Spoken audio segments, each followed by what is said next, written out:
I was talking with a friend of mine who is from Kenya, and we were talking about our experiences with the ultra wealthy. And when I'm talking ultra wealthy, I'm not talking about billionaire wealth, but I'm talking about a lot of wealth. I'm talking about properties in Martha's Vineyard, properties in Florida, properties in the Midwest, properties get invited to the Oscars and the Masters and got pictures with all your famous, got pictures with the Obamas and this type of shit wealthy. And she was talking about her experience and she was talking about similar experiences that she's had on the continent with like super wealthy Africans.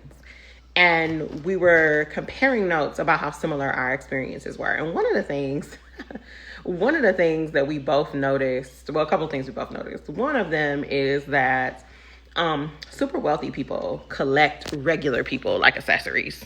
Like they bring not wealthy people to their spaces with their wealthy friends on some like, look at this one. Look what this one can do. This one real smart. Talk smart, friend. But it's more like as like a show and tell type situation. You're not actually part of the group. And that's the second point, which is that it, I think, is unfathomable to people who've never been in those spaces how different our worlds are from them. And I mean this in terms of like even designers, because I wasn't unclear about who this person was or like the amount of money these people have. And so I also had my designer stuff when I went. But regular people designer stuff is not wealthy people designer stuff.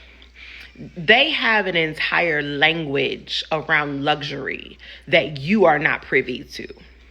They have an entire language around designers that you've never heard of, or the ultra exclusive line or collection that, because you don't have $8,000 to spend on a dress and another $1,000 on the shoes and another $10,000 on a watch and another $20,000 for some earrings. Like, so whatever you're doing, you think like, oh yeah, I'm wearing Louis Vuitton too. No. They're having different conversations. And that design, that level of luxury isn't for you. They know you don't know. They know you couldn't afford, you don't have access to. They're talking to each other in ways and languages that you aren't even aware of. They're talking about like vacations. They're talking about country clubs. They're talking about schools that you've never heard of.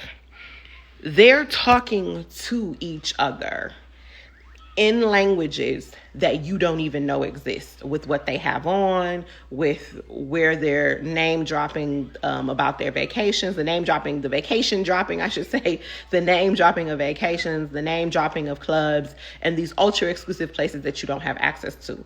And this brings me to the realization and the point of this video, which is to say, people are always asking me like, what's the end game of the ultra wealthy, of the tech elite? They're destroying the planet. They're destroying humanity. What's the end game? They're having a conversation with each other that they don't care if we understand. You're looking for a revelation that makes sense to you. It's not going to make sense to you because you don't speak that language. They compete with each other in terms that are inaccessible to regular people. So like, it's not part of your language to traffic in children and have pedo rings and to brag about how young or how violent your assault of children is. That's part of their language. How illicit the thing was that they could get away with. That's part of their language. In the same way, they all have bunkers. They're not afraid of the doomsday the way that you are, because they're in competition with one another to outdo each other and have made preparations to weather whatever the result of that is in ways that are not accessible to you. So this is why I have said, and I keep trying to make us understand, whatever rules you're operating within that you think is going to bring about this incremental change, that's going to allow you to remain comfortable, that's going to allow you to continue to rely on the levers of political participation and power that you're accustomed to, and you believe that those levers are going to produce an outcome, you are sadly mistaken, not because you're not radical enough, but because you have yet to grasp that what you're contending with is not confined by those rules, and that lack of confinement is a defining feature of that class that they're actively pursuing and accelerating. So they could absolutely be pursuing or racing towards a doomsday scenario on some like, I'm out competing with you to see who can live the longest through technological advancements, I'm air quoting, through eugenics, who can colonize space first, whose technology can gobble up. This is why y'all need to be paying attention to them files. It's not on no like voyeuristic torture type shit, but it's to understand how these people think. They are casually tossing around unaliving the poor as a class. They are casually tossing around how to harvest people. They're having a language and pursuing outcomes that neither you nor I are familiar with. And the rules that we have access to, the levers that we have access to, are not going to be enough to outdo that. So this is why you need to be willing to entertain radical solutions, because what you're contending with, the people you're fighting, because that's what I need you to understand too, you're in a fight.